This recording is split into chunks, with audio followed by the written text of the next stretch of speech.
May mga tao sa ating buhay na hindi naman natin kadugo, ngunit para na ring pamilya kung ating ituring. Ibinibigay natin ang ating tiwala at umaasa tayong ganoon din ang kanilang gagawin bilang sukli. Ngunit paano kung ang taong itinuring mong kapatid ay gumawa ng isang bagay na magdadala sa iyo sa pagkakalugmok? Paano kung ang taong tinulungan mo ay pabayaan ka sa oras na ikaw naman ang mangailangan? 9 noong Setyembre 2005, habang abala ang mga tao sa Orchard MRT Station sa Singapore, napansin ng isang janitor ang isang sports bag na naiwan sa isang tabi. Hinintay nitong lumapit ang may-ari upang kunin ang naturang bag, ngunit makalipas ang halos 10 minuto ay wala pa rin kumukuha nito. Dito na nagpasya ang janitor na lapitan ng bag. Naisip niyang buksan ito para makita ang anumang identification ng may-ari at maibalik agad ito, ngunit sa kanyang pagkagulat, tumambad ang mukha ng isang babae sa loob ng bag na halos nagpaduwal sa kanya. Mabilis na iniulat ng mga tauhan ng istasyon sa mga otoridad ang natuklasan at agad namang dumating ang mga ito pagkalipas lamang ng ilang minuto. Nang siyasating mabuti ang laman ng bag ay nakita ang iba't ibang parte ng isang babae na nakasilid sa garbage bag at pulang plastic. Nakabalot ang mga ito sa dyaryo. Sa kaparehong araw, iniulat na natagpuan ang isang kahinahinalang maleta sa damuhan malapit sa Makrichi Reservoir Park nang magtungo ang kapulisan upang siyasatin ang laman ng maleta. At dito nga nila nakita ang iba pang bahagi ng babae na balot din sa dyaryo at magazine. Mabilis namang nakumpirma ng iisa lamang ang nagmamay-ari ng mga natagpuang labi at ang pagkakakilanlan ng biktima ay natukoy gamit ang kanyang fingerprint. Siya ay si Jane Parangan La Puebla, na isang Pinay na kasambahay sa Singapore. Agad na bumuo ang kapulisan ng 3 grupo upang imbestigahan ang insidente. Tiningnan ang mga kuha ng CCTV at siniyasat din ang mga dyaryo at magazine na nakita kasama ng labi. Sa kabutihang palad, nakita sa magazine ang address ng recipient kung saan ito ipinadala. Agad na nagtungo ang mga otoridad sa ikawalong palapag ng isang apartment building sa itinurong address. Dala ang search warrant, doon nakatira ang isang mag-asawang Indiano, ngunit nang tanungin ay itinanggi ng mga ito na kilala nila si Jane. Gayunpaman, napag-alaman na ang kasambahay ng mag-asawa ay isa ring Pinay na maaaring kilala ang biktima. Siya ay si Gwen Aguilar. Si Gwen Galejo Aguilar ay ipinanganak noong 19 ng Abril 1976 sa Iloilo Province. Siya ay may asawa at may 2 anak na lalaki na kanyang iniwan sa Pilipinas para magtrabaho sa Singapore noong 2001. Kahit mababa lang ang sahod ng kasambahay, sapat na ito para makatulong sa gastusin ng pamilya. Nang matagpuan ng mga pulis si Gwen, halatang kinakabahan siya dahil umiiwas ito ng tingin sa mga otoridad at hindi rin ito mapakali. Sa buong interogasyon, sinabi niya na kilala niya si Jane pero wala siyang alam kung nasaan ito. Sa bisa ng search warrant, hinalughog ang kabahayan at dito na nadiskubre ang mga ebidensyang magdidiin sa kanya sa nangyari kay Jane. Nakita ang mga mansya na kulay pula sa kutsyon at sahig ng kwarto ni Gwen. Sa ilalim ng lababo sa kusina, may isang pulang plastic bag na kapareho ng ginamit kay Jane. Pati na rin ang isang 18 sentimetrong cleaver, palakol at iba pang gamit na hindi pagmamayari ng mag-asawang Indiano. Natagpuan din ang mga piraso ng ginutay-gutay na ID ni Jane at tag ng isang itim na maleta. Sa kabila ng lahat ng ebidensya, itinanggi pa rin ni Gwen ang mga paratang. Bagamat sinabi nito na bumisita nga si Jane noong 7 ng Setyembre sa kanilang apartment at umalis din naman ito agad matapos ang ilang pag-uusap. Nagsagawa ng medical legal kay Jane at nakita ang iba't ibang pasa sa bahagi ng kanyang katawan. Sa isinagawang post-mortem ay nakita rin ang iba't ibang pasa at galos sa katawan ni Jane na tanda ng pakikipagbuno nito bago mawalan ng buhay. May mga kagat din ito na tumutugma sa dental records ni Gwen na lalo pang nagdidiin sa involvement nito sa nangyari sa biktima. Ayon sa investigasyon, madalas umanong wala ang mag-asawang Indiano sa kanilang bahay. Ito ang dahilan kung bakit hindi nila napansin ang anumang kakaibang pangyayari sa kanilang tahanan. Ang biktimang si Jane ay ipinanganak noong 1979 sa Bagabag, Nueva Vizcaya. Siya ay meron ding asawa at anak na naiwan sa Pilipinas. Nakakuha si Jane ng work permit mula sa Pilipinas noong 14 ng Setyembre 2001.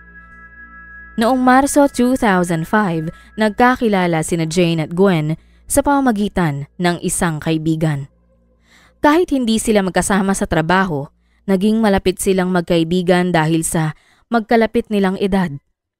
Madalas nilang planuhin na mag-day off ng sabay para magkita at makapag-bonding upang mawala ang lungkot na dulot ng pagiging malayo sa kanilang pamilya.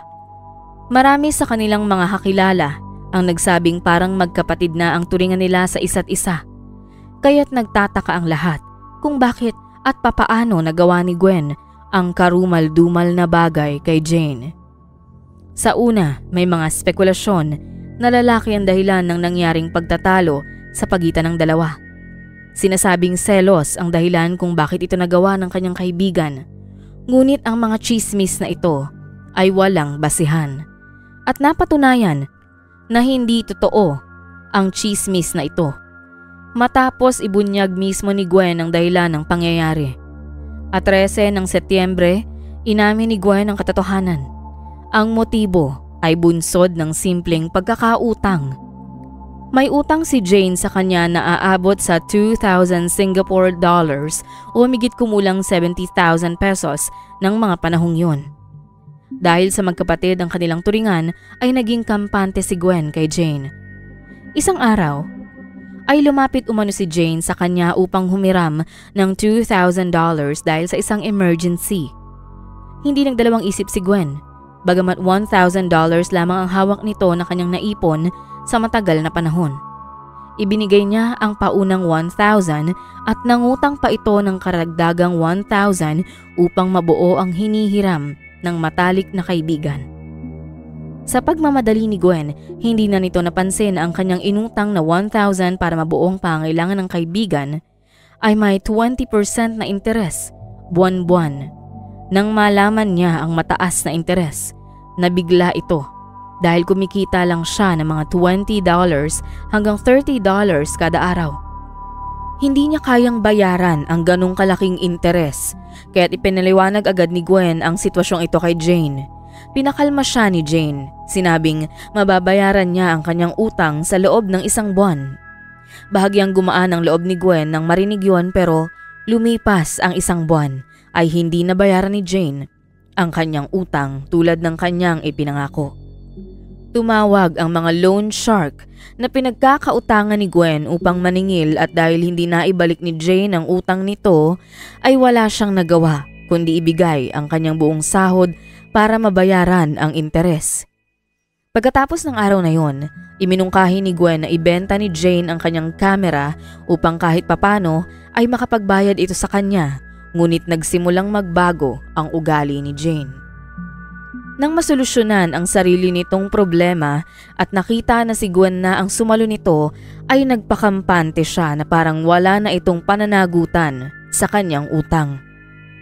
Patuloy na nabalisa si Gwen lalo pat iniiba ni Jane ang usapan tuwing sinisingil siya nito. O di naman kaya'y binababaan ang telepono sa tuwing magkakausap sila at mababaling ang usapan sa hiniram nitong pera.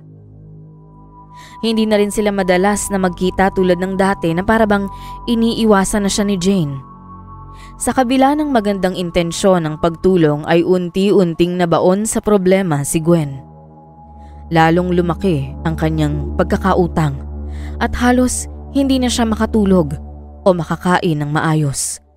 Nalubog siya sa isiping habang pinagbabantaan siya ng mga pinagkakautangan at walang maipadala sa sariling pamilya ay naroon si Jane na walang pakialam sa kanyang responsibilidad na makabayad sa kanya. Lalo pang nabahala si Gwen matapos siyang pagbantaan ng loan shark na kukunin ng kanyang work permit kung hindi ito makapagbayad at ipagbibigay alam sa kanyang mga amo ang mga pagkakautang nito. Natakot siya dahil siya lamang ang inaasahan ng kanyang pamilya at kung mawawalan nito ng trabaho ay hindi makakapagpatuloy ng pag-aaral ang kanyang mga anak at walang maipantutustos sa araw-araw na buhay ng kanyang pamilya. Nang mga oras na yon ay hindi na nakapag-isip ng tama si Gwen. Nakakapahinga lang siya ng kaunti sa pamamagitan ng mga saglit na tulog sa araw pero labis na siyang nahihirapan sa pag-iisip. Marahil ay naramdaman ni Jane ang mahirap na sitwasyon ni Gwen kaya bumisita siya sa kaibigan. Noong 7 ng Setyembre 2005, bandang 12:30 ng tanghali, kumatok si Jane sa pintuan ng bahay ng amo ni Gwen at pinatuloy naman ito ng kaibigan. Umaasang makakapagbayad na ito at matatapos na ang kanyang kalbaryo. Naging maayos naman ang unang pag-uusap ng dalawa sa kabila ng matagal na hindi pagkikita. Ngunit muling nabaling ang usapan sa utang ni Jane. Nang iminungkahi muli ni Gwen na ibenta ni Jane ang kamera para mabayaran ang kanyang utang, nagalit si Jane at sinisi niya si Gwen kung bakit hindi nito inalam na loan shark pala ang kanyang inutangan. Pinanatili ni Gwen na maging kalmado. Sinubukang pagaanin ang sitwasyon at unti-unting kumalma si Jane. Magkaganon man, hindi nawala ang problema ni Gwen. Ang mga tawag mula sa mga loan sharks at ang ilang buwang hindi pagpapadala nito sa Pilipinas ng sustento ang nagpapabigat sa kanyang kalooban. Kaya't muli nitong sinubukang singilin si Jane. At pinilit nitong ibenta niya ang kanyang kamera. Hindi na nakapagpigil si Jane at nagalit ng todo. Hindi na rin kinaya ni Gwen ang galit at ito ay nauwi sa matinding away. Naging pisikal ang kanilang pagtatalo. Nagsabunutan at nagkagatan ang magkaibigan at mula sa kusina ay umabot sila sa laundry area at sa kwarto na nag-iwan ng mga bakas sa paligid. Sa kalagitnaan ng kaguluhan, kinuha ni Gwen ang isang unan at pinilit niyang ipitin ang unan ng mukha ni Jane sa kama habang nakapatong siya rito. Huli na nang mapagtanto niya na hindi na gumagalaw ang kaibigan. Sa sumunod na 2 araw, nagpatuloy si Gwen sa trabaho na parang walang nangyari. Noong 9 ng Setyembre, nagpunta siya sa Mustafa Shopping Center para bumili ng mga kailangan. Kabilang dito ang isang kitchen knife, isang palakol, mga canvas gloves, latex gloves, cleaning spray, malalaking garbage bag, isang bedsheet, isang cushion, at 2 pillowcases. Bumili pa siya ng berdeng wallpaper na bumagay sa bahay ng kanyang amo. Pagkatapos niyang makumpleto ang pamimili, bumalik siya sa apartment bandang 9:30 ng umaga at sinimulan ang paglilinis ng mga bakas ng nangyari. Nang mga panahong yon ay wala pa rin ang mga amo ni Gwen kung kaya't naisagawa nito ng maayos ang pagdidispatcha sa lugar ng insidente. Nang araw ding yon, sakay ng isang taxi ay nagtungo si Gwen dala ang sports bag na naglalaman ng parte na iniwan nito sa Orchard MRT. Pagkatapos ay bumalik ito sa apartment upang kunin ang maleta na sunod naman itong iniwan sa McRitchie Reservoir. Tila hindi naman sinubukang itago ni Gwen ang kanyang ginawa dahil alam naman nitong may mga CCTV camera at matao ang lugar. Sinubukang ipaliwanag ng kanyang abogado na si Shashi Nathan at ayon sa kanya si Gwen ay may karamdaman sa pag-iisip. Si Shashi, isang biyasang criminal litigation lawyer, ay binigyan ang kahalagahan ng pagiging patas at mahinahon sa pagtatanggol kay Gwen upang hindi maapektuhan ang relasyon ng Singapore at Pilipinas. Pagkatapos ng pangalawang pagkikita nila ni Gwen noong 23 ng Setyembre 2005, napagtanto ni Shashi na hindi pinagplanuhan ni Gwen ang insidente. Matapos ang 4 na oras ng pag-uusap, humiling siya sa korte na suriin ang mental state ni Gwen. Noong 24 ng Setyembre, inorganisa ng Embahada ng Pilipinas sa Singapore ang isang seremonya ng panalangin para kay Jane sa Orchard Road. Noong sumunod na araw, bandang 8:40 ng gabi, inuwi si Jane sa Pilipinas kung saan libo-libong tao sa kanilang bayan ang naghintay para sa 9 na araw ng kanyang lamay. Nakiusap din ang mga lokal na opisyal sa bayan ni Gwen sa nooy presidenteng si Gloria Macapagal Arroyo na makialam sa kaso dahil sa pangamba na baka maulit ang diplomatic crisis sa pagitan ng Pilipinas at Singapore, tulad ng nangyari kay Flor Contemplacion noong 1995. Ito ay nagresulta sa masalimuot na tensyon sa pagitan ng dalawang bansa. Muli, isang katulad na kaso ang nangyari makalipas ang 10 taon kaya't naging mas maingat ang dalawang gobyerno. Dahil sa pagiging sensitibo ng sitwasyon, tiniyak ng mga opisyal ng Singapore na makakakuha si Gwen ng patas na proseso at binigyang diin ang kahalagahan ng pagsusuri sa kanyang kalusugan. Noong 15 ng Oktubre 2005, matapos isailalim sa 4 na pagsusuri, iniulat ng doktor na si Gwen ay nakaranas ng matinding depresyon. Si Gwen ay hindi stable sa kanyang emosyon at isipan na dahilan ng pagkasira ng kanyang kakayahang mag-function ng normal. Binigyang diin ng doktor na mababa ang tsansa na muli siyang makagawa ng krimen. Pinayuhan din siyang magpatuloy sa gamutan at inaasahang gagaling siya sa loob ng 6 hanggang 12 buwan. Sa huli, bago ang paglilitis, naibaba ang kaso ni Gwen sa manslaughter na nangangahulugang hindi na siya haharap sa parusang pagbitay. Noong 18 ng Mayo 2006, nagsimula ang pagdinig sa Singapore High Court. Pinag-usapan ng magkabilang panig ang parusa ni Gwen. Inamin ng hukom ang psychiatric evaluation at binanggit na mababa ang posibilidad na muling maging kriminal si Gwen. Binigyang diin ng abogado na walang anumang nakaraang record si Gwen ng pakikipag-away o anumang iskandalo kung kaya't hindi likas sa kanya ang pagiging bayolente. Iniharap din ni Nathan ang isang liham mula sa mayor ng bayan ni Gwen na nangakong susuportahan nila ang pagbabagong buhay ni Gwen pagkatapos siyang palayain. Tutol ang pamilya ni Jane na nagsasabing anuman ang atraso nito kay Gwen ay hindi sapat na dahilan upang bawian siya nito ng buhay. Ipinagtanggol naman si Gwen sa korte at sinabing hindi nito pinagplanuhan ang nangyari at bunsod lamang ito ng matinding emosyon na pinatunayan naman ng mga circumstantial evidences na nakalap. Batay sa mga ebidensya, hindi agad idineklara ang hatol sa korte.